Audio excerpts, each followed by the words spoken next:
بسم اللہ الرحمن الرحیم۔ السلام علیکم ورحمۃ اللہ وبرکاتہ۔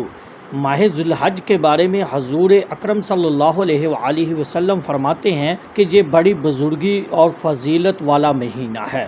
حدیث شریف میں ہے کہ دنیا کے دنوں میں سب سے بزرگ دن ذی الحج کے 10 دن ہیں کہ اول 10 دن اور 10 راتیں بہت ہی متبرک ہیں، اور دنوں اور راتوں کی عبادت کے ثواب کا شمار کرنا مشکل امر ہے۔ اس ماہ کے شروع کے 10 دنوں میں تسبیح، درود شریف، تکبیریں اور نوافل کثرت سے پڑھنے چاہیے۔ عشرہ کے آخری 3 دن یعنی 8، 9 اور 10 تاریخ زیادہ مبارک دن ہے۔ ان دنوں کی عبادت کا بے انتہا ثواب ہے۔ ماہ ذی الحج کی 9 تاریخ بعد نماز فجر سے لے کر عید الاضحیٰ کے تیسرے دن عصر کی نماز تک ہر نماز کے بعد کم از کم 3 مرتبہ یہ تکبیر پڑھنے کی بڑی فضیلت ہے۔ اللہ اکبر، لا الہ الا اللہ، واللہ اکبر، اللہ اکبر وللحمد۔